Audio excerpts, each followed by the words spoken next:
Señor presidente, estimados compañeros legisladores, con su permiso, antes que nada enviamos desde aquí nuestro más sentido pésame, nuestra más fraternal solidaridad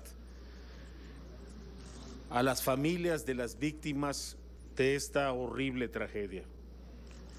Vayan para ellas no solamente muestras de palabra, vayan para ellas nuestro compromiso de que esta sea una experiencia que cierre un ciclo permanentemente pospuesto en nuestro país. El marco en el que deben actuar las autoridades y la permisividad con que se debe de enfrentar la situación, una situación que involucra a un número muy grande de personas. Esta tragedia, por supuesto que tiene que dolernos a todos. Es una cicatriz, es una herida abierta, es una herida abierta, no solo en México, es una herida abierta para todo el mundo.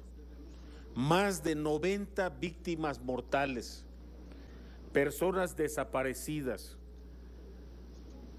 cuando minutos antes contemplábamos en los videos posteriores cómo se divertían, jugaban, reían, y después de eso la tragedia, y después de eso una explosión que deja a muchos sin reconocer, pero lo más impresionante, deja a muchos sin siquiera aparecer. Eso es lo que nos pueden mostrar las dimensiones de esta tragedia. Y por eso, estimados amigos, no podemos obviar las preguntas a las que esta tragedia da lugar. En primer lugar, ¿por qué no se cerró un ducto que estaba abierto cuando todos los días hemos escuchado que esta ha sido reiteradamente la estrategia que se está llevando a cabo? Nos picaron el ducto de Azcapotzalco y por eso lo cerramos, por eso no hay gasolina. Hoy nos intentaron picar todos los ductos y los cerramos. Eso va a dificultar más la distribución y el abasto. Vamos a tener que comprar pipas porque nos siguen picando los ductos.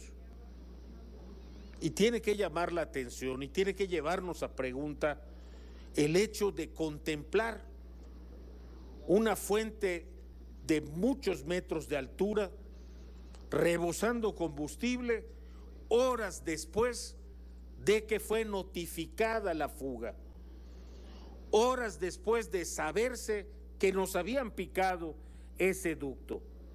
Tienen que ser preguntas. ¿Por qué Pemex no cerró el ducto apenas recibió el reporte de la fuga? ¿Cuándo se considera entonces que una fuga es relevante para salir en televisión nacional y otras irrelevantes, cuando pueden costar la vida a decenas de personas? ¿Cuál es la actuación que debió tener la autoridad? Dicen en comentarios aparte, es que el ejército no va a enfrentar al pueblo, es que las policías no van a ser usadas para confrontar a la sociedad. Eso es entendible en una marcha que reclama la aplicación de derechos humanos, el resultado de unas elecciones, la expresión de tal o cual cosa relativa a su libertad de expresión. Se entiende que ni el ejército ni la Policía Federal puedan actuar contra la sociedad, pero para evitar que se bañaran en gasolina y luego pudieran explotar, ¿de verdad ningún protocolo de la autoridad prevé su obligación de prevenir esta clase de daños? Entonces, ¿para qué mandamos agentes a partidos de fútbol? Precisamente para evitar confrontaciones, violencia y daños. Y aquí, ante el espectáculo en ese momento divertido de gente bañándose en gasolina, no hicimos nada. Y después el espectáculo siniestro de recoger cadáveres. Esa es una pregunta que está en el ambiente. ¿Por qué no se puso a salvo a la gente, aún contra su voluntad? ¿Qué era lo que podía hacer la autoridad y qué era lo que no? ¿Quién tenía que disponer la actuación de esos soldados que llegaron con horas de anticipación a la tragedia? ¿Cuál era el marco delimitado en un incidente de daño federal del resto de las fuerzas de seguridad? Protección Civil no tiene ninguna capacidad de actuación cuando se trata de ductos de gasolina o de oleoductos. De verdad nadie se dio cuenta de que era una situación que iba a terminar en una tragedia.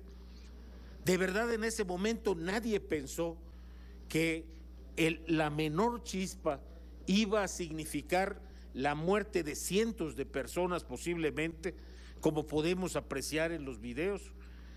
Son preguntas. Una gran lección que nos dejan estos hechos es el análisis determinante sobre la capacidad de actuación de las fuerzas militares y los protocolos a que se están sujetando. Los tenemos en la calle. Estamos seguros de que cuentan con los protocolos de actuación para casos no solamente de enfrentarse a las personas que se dedican al crimen organizado, sino también a casos como este, donde ese crimen organizado ha derivado en la irresponsable actitud de cientos de ciudadanos. Otra pregunta, este tipo de tareas como las que le estamos pidiendo al Ejército exigen experiencia en proximidad, labores de persuasión, de disuasión, una preparación específica. Pero en cuanto a que estaban ahí, no hay duda. En cuanto a qué debieran haber hecho, no hay duda. Podemos especular de si recibían órdenes o no, si enfrentarían o no, del riesgo que se correría o no. El hecho irrefutable es que estaban ahí. En vez de 25 soldados, posiblemente requeriríamos mucha más fuerza civil, pero hoy no se trataba de reprimir a los pobladores, se trataba simplemente de ponerlos a salvo. Ese es el término. Para momentos como este, contamos con fuerzas policiales y hay que reflexionar seriamente sobre si en verdad queremos hacer totalmente a un lado o desaparecer en su función. En el mismo sentido, tengo que señalar que el fiscal general de la República, a quien acabamos de otorgarle ese nombramiento, se encuentra ante una de sus más difíciles pruebas. No nos hubiera gustado que este fuera el bautizo de su actuación, pero sin duda hacemos votos, confiamos, creemos, exigimos que cumpla y que nos dé resultados absolutamente contundentes con respecto a los hechos y con respecto a los responsables. Podríamos, amigos, hacer como se hacía hasta hace muy poco, salir a rompernos las vestiduras y decir los primeros muertos del sexenio. Podríamos también decir fue el Estado, no tengan ninguna duda. Hoy lo que nos tiene que mover es que hay prácticamente un centenar de personas que sufrieron porque no supimos hacer a tiempo lo que estábamos obligados a hacer. ¿En qué consistía esto? ¿Quién pudiera ser responsable? Nosotros no vamos a adelantar juicios, esperaremos y confiamos en la actuación de la justicia mexicana, que es lo que pedimos para todas estas víctimas y sus familias. Justicia. Gracias, senador.